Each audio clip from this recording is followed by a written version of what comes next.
to Lesson 5 of Speed Puzzling 101 Tips and Tricks, quick speed puzzling lessons in under 10 minutes. Today's lesson is on piece sorting by color and texture. Today's lesson builds on last week's, which was about what to do first. So if you haven't already watched Lesson 4, go back and check that out. Make sure to watch all the videos because combining as many strategies as possible is the best way to improve your overall skills. As a disclaimer, there is no single correct way to put a puzzle together. My advice may work for some, especially beginners, and it may not be the preference for others.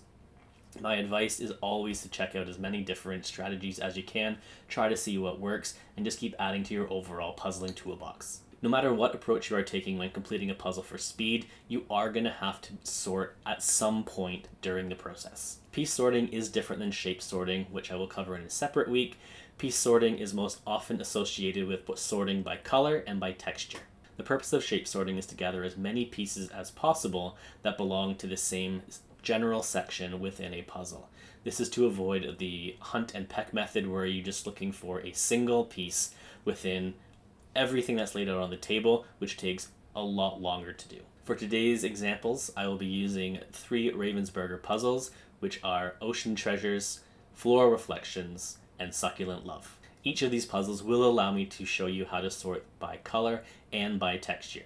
If you have one of these puzzles, I encourage you to puzzle along or look at the image while I'm talking. If you don't have one of these puzzles, grab a random one off the shelf and see if any of the strategies in this video will work for those puzzles. I can pretty much guarantee that they will to some extent.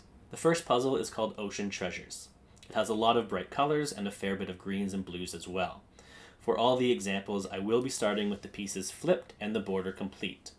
I also want to be clear that I'm not describing full sorts in this video, meaning I will not be sorting pieces into multiple piles. I will decide on a single color or texture and do that, and then move on to the next one.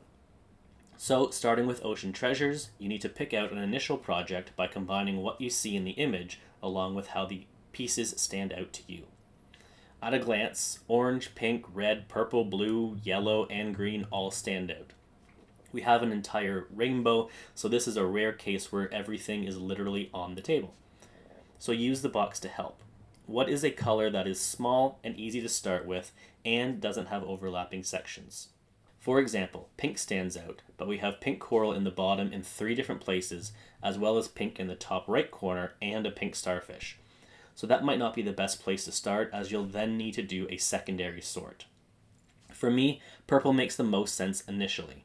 It only appears in one spot and is attached to an edge and is close to me, so we can pull that and complete it. Next, the red coral in the middle stands out to me as well. There's no other red in the puzzle. Again, it is close to an edge and can be done quickly. As we progress through the puzzle, and we have decided to decide between different colors, we can now take texture into consideration as well. Let's look at the yellow coral in the water. While similar colors, the texture of the 2 corals is very different. So we can pull those. You can pull them both at the same time or do them one after another. I prefer to pull both in this case as they are somewhat small sections. I will use my left hand to pick up the coral pieces for the left side and right hand to pick up pieces for the right side, sorting as I go, but now I don't need to go through the pieces multiple times. You'll notice in the video that I go over the pieces twice each time, once from the left to right, and then back again for a quick double check for any pieces I may have missed. And then we assemble. From here, the pink coral might make sense to you after the orange or moving on to the sky. But just make sure to be decisive in your choice while also leaving the door open to move on to something else if this is just taking too long. This will come up more in the next puzzle. Leave the sorted pieces to the side, come back to them later when more of the puzzle is built. The second puzzle is Floral Reflections. This is a very common puzzle for people to speed puzzle, but with a lot of tricky sections. When I've done this in the past, I've not done the border first and just sorted out all the colors into 6 sections. I've also done this puzzle with the border complete like I am today, but I've also sorted the colors. Today, I will be starting with the border complete, but no other sorting done. Probably the least efficient method, but it works for the purposes of this lesson. For this example, you will want to work section by section. It makes the most sense to start at one of the 2 ends in red or purple because you have an edge to build off of. So from there, we look at the pieces. Which ones stand out as easier to sort? It's the red. The purple is much darker, and putting those flowers together just looks tougher. Save that for later. After pulling the red, we can do a quick secondary sort by texture.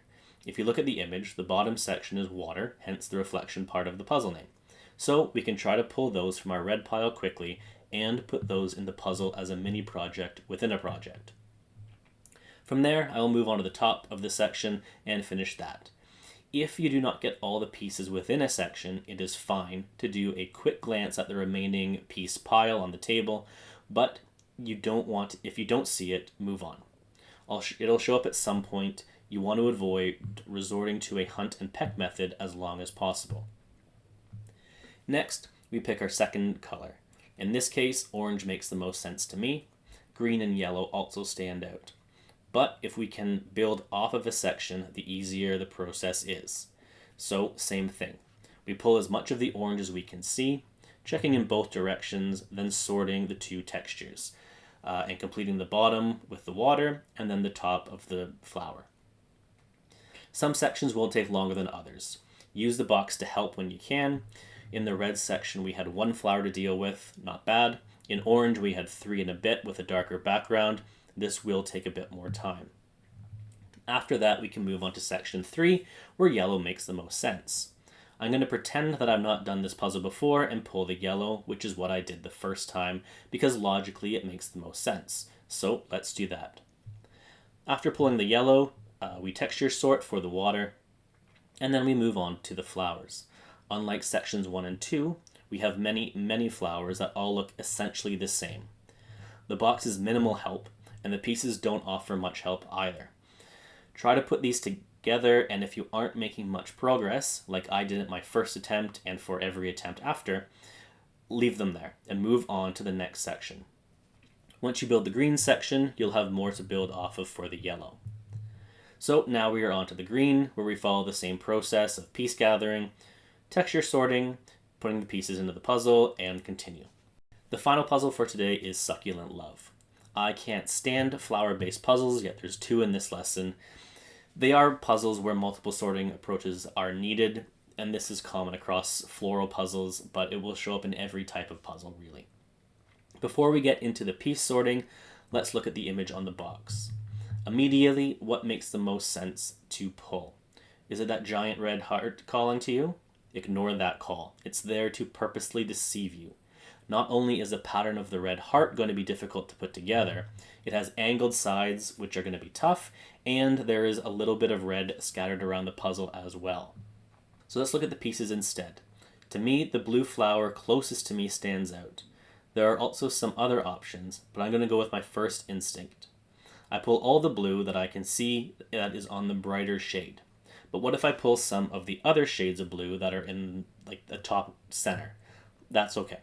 Once I have the blue I collected, I put them together and see that I do have a couple of other blue pieces left that definitely don't belong here.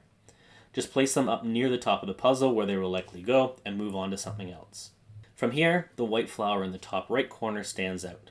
While it's very small, I just want to get as many pieces out of the way as possible in this very busy, texture-focused puzzle like this. So, white flower is done.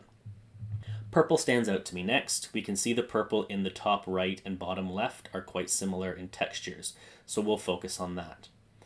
There are purple petals scattered around the puzzle, but because we are looking at texture as well, we can't ignore those when picking up pieces because they clearly don't belong to the 2 flowers we're focusing on. Now things are going to get more challenging once the purple's done, and we have barely done any of the puzzle. To me, the pinkish white flower towards the bottom right corner makes sense. I will do my best to pull this flower, but I will likely end up with some pieces that belong to the darker pink flower higher up. Again, that's fine. I can move on to that one next if I choose. So pull those pieces and get that project out of the way. For educational purposes, I'm going to take a different approach next, so let's focus on all the green that we have remaining. We have multiple shades, which helps us a bit with color, but there are lots of shades that are repeated for different types of flowers. So we will now have to heavily rely on texture. So I'm going to focus on the spiky green at the bottom and do that first. It's a darker green with a bit of white dots, I do a quick search for that and put those pieces in. Sticking with the same shade, because maybe I picked up a few by accident, I will now look for the dark spike plant on the right side of the puzzle. It has a similar texture, so I don't need to reset what color I'm looking for, and like I said, I might have picked up a few that belonged here by accident already. Get that one done as well. And finally, we have another dark green at the bottom right that looks like lettuce with a white trim. Collect those, and we're done with that green. From there, you can look for other greens that have distinct colors, but in this case, distinct textures might be more helpful. The green plant in the right side middle is green with red dots and spirals, while the green flower in the top middle has a looser spiral and pink trim, while the green on the bottom left has a similar spiral but lighter green. Work through this flower by flower.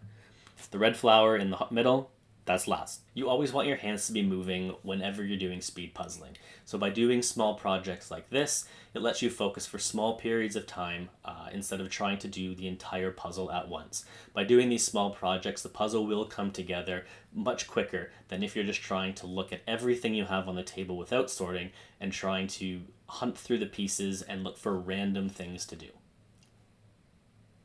Remember that it's okay to move on from a project if it's taking too long. Sort and get something else instead. Again, if you also are missing a piece when you do a sort, unless you can see it very, very clearly by just glancing up at the remaining pieces on the table, if you can't see it, move on to something else. That piece will turn up eventually. And it could be a case where it's a missing piece, and we'll deal with that in a different video.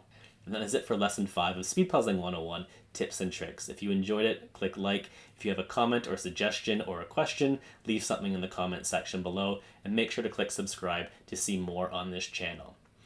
I will see you next week for another lesson. Class dismissed. Happy puzzling. Bye.